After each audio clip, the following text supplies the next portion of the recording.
नमस्कार दोस्तों, स्वागत है आपका मेरे नए चैनल कपिल सरन पर। जैसे कि दोस्तों आप जानते हैं कि हम इस चैनल पे डेली कुछ न कुछ नए मुद्दों को लेकर सामने आते हैं। उसी कड़ी में अभी अंतर्राष्ट्रीय संबंधों के मध्य एक नए समूह का गठन हुआ है जिसका नाम है I2U2।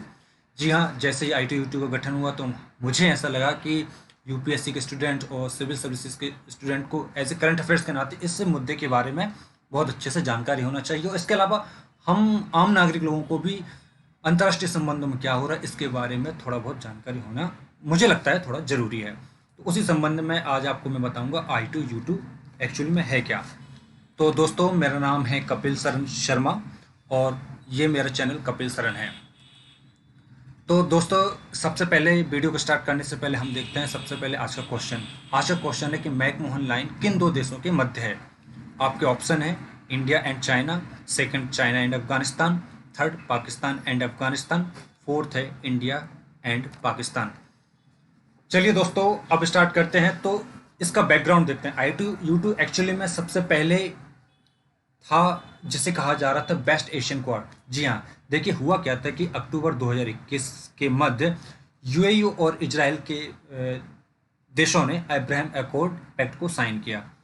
अब अब्राहम एकॉर्ड जब पैक्ट साइन हुआ तो इसमें क्या कहा गया, इन लोगों ने इन दो देशों ने बताया कि हम इस पैक्ट के थ्रू मैरीटाइम सिक्योरिटी को बढ़ाएंगे, इंफ्रास्ट्रक्चर को बढ़ाने की कोशिश करेंगे और ट्रांसपोर्ट सेवा के बीच में हम इसे बढ़ाने की कोशिश करेंगे। तो ये सब इनिशिएटिव स्टार्ट हुआ। अब लेकिन अभी ये बीच में क्यों चर्चा में है, तो इसका मुख्य कारण ये है कि अभी ऐसा हुआ है कि जो आप जानते हैं कि यूएसए के राष्ट्रपति हैं जो बाइडन। अब जो बाइडन ये चाहते हैं कि अब्राहम अकॉर्ड से हम आगे बढ़ के हम इसे एक क्वाड का नाम दें। क्वाड का नाम कैसे थे? क्वाड मतलब आप जानते हैं कि चार देशों का समूह। तो चार देशों के समूह में इन्होंने किसको शामिल किया? जैसे ये अपने इंडिया को लिया, वहाँ यूएसए हो गया, यूएई हो गया और इजराइल हो गया, है ना। तो अब जैसे इसके नाम से ही हमें संदर्भित होता है I two means India and Israel, U two means हो गया यूएसए एंड यूएई। चलिए चलिए अब आगे देखते हैं इसका महत्व क्या है।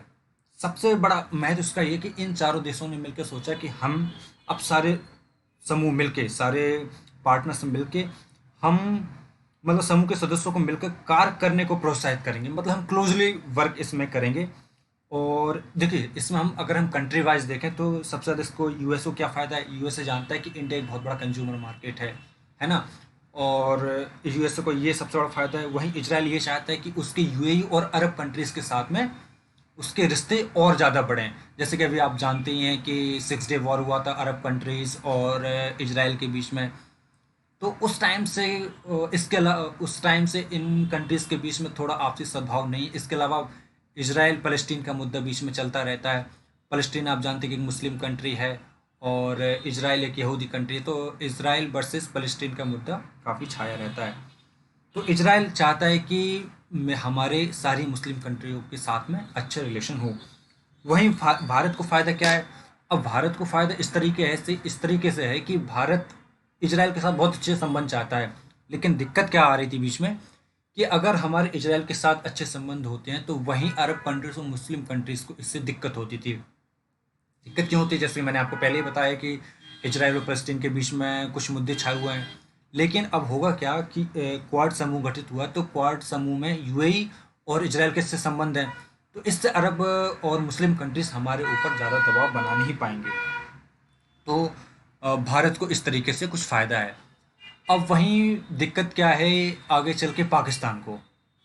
अब पाकिस्तान में आप जानते हैं कि फ़िलहाल में इकोनॉमिक क्राइसिस बहुत ज़्यादा है ना। अब होता क्या है कि इंटरनेशनल अफेयर्स जो चल रहे हैं इसमें पाकिस्तान इनडायरेक्टली रूप से एक आइसोलेशन का फेस कर रहा है। आप जानते हैं कि वहाँ पे इकोनॉमिक क्राइसिस हैं।